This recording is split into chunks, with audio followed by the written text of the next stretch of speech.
मोटे लाला जलेबी वाले। Hindi story of old shop. घर से निकलते ही बाहर चौराहे के सामने ही मोटे लाला जलेबी वाले की मशहूर दुकान थी।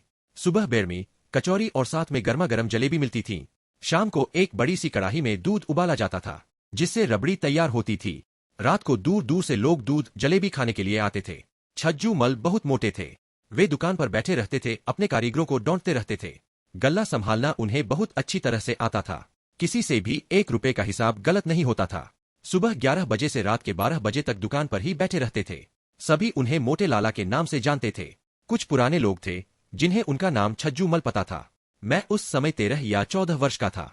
माँ से 5 रुपए लेकर जाता था। 2 रुपए की 2 बेरमी और 3 रुपए की जलेबी आ जाती थी। वहीं बराबर में पड़ी बेंच पर बैठकर खाता था। हम 2 दोस्त जाते थे। हम कोशिश करते थे कि एक ही बेरमी में सारी सब्जी खा जाते थे, फिर दोबारा दोना लेकर आगे बढ़ा देते थे। आलस की कीमत। Laziness story for kids in Hindi.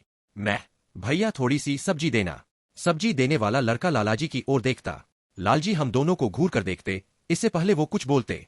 मैं, अरे लालजी आपकी सब्जी बहुत टेस्टी है, इसीलिए तो यहाँ रोज बेरमी खाने आते हैं, वरना अगले चौराहे पर 2 रुपए की 3 मिलती है।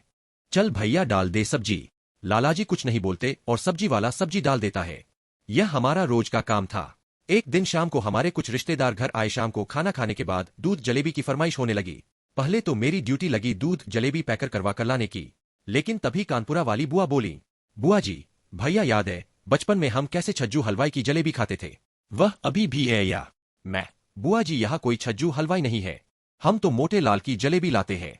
पिताजी, अरे दीदी है छज्जू हलवाई। मुन्ना मोटे लाला का असली नाम छज्जू हलवाई है। पहले वह बहुत पतला था, अपने पिता के साथ केवल दूध जलेबी बेचता था। बुआ, छोड़ो न भैया वहीं चलकर खाते हैं, सर्दी का टाइम है, गरम गरम दूध और जलेबी मजा आ जाएगा। हम सब तैयार होकर मोटे लाला की दुकान पर पहुंच जाते हैं। दूध जलेबी का ऑर्डर देकर हम वही भट्टी के पास खड़े होकर दूध को उबलता हुआ देख रहे थे।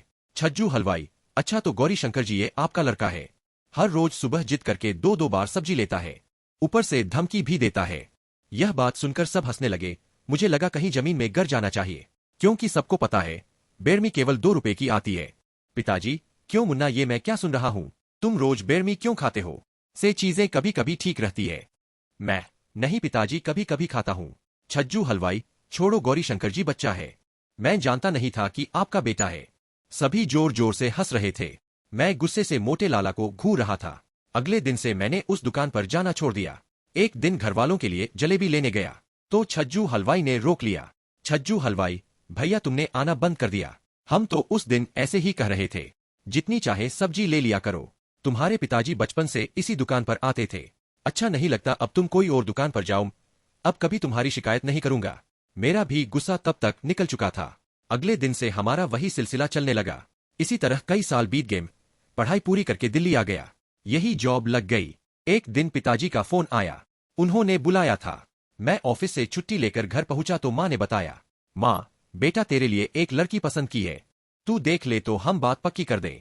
अगले दिन मुझे लड़की दिखाई गई, लड़की ठीक थी, मैंने हाँ कर दी। मैं 2 दिन बाद दिल्ली आ गया और अपने काम में व्यस्त हो गया। शादी से 4 दिन पहले मैं घर गया। 2 दिन बाद सगाई थी। पिताजी ने सामने एक बड़ी सी धर्मशाला में सारा इंतजाम किया था। मैंने वहां जाकर देखा, छज्जू हलवाई बैठा था, उसके बहुत सारे लोग मिठाई तैयार कर रहे थे। पिताजी, बेटा इससे अच्छा हलवाई नहीं मिलेगा।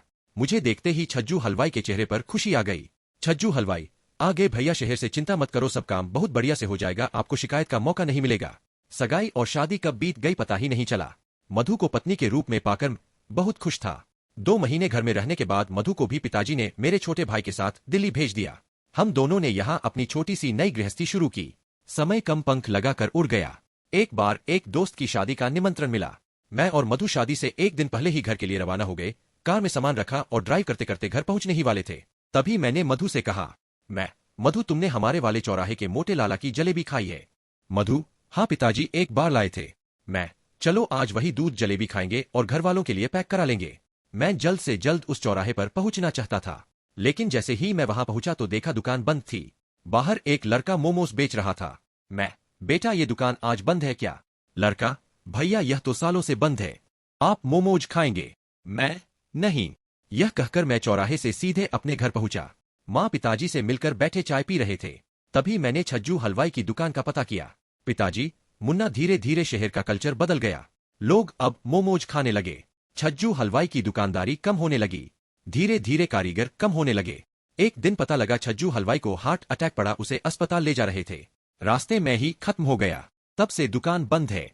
उसका एक ही लड़का था जो शहर में नौकरी करता है। कुछ लोग बता रहे हैं कि वह दुकान बेच रहा है। पता नहीं कौन खरीदेगा।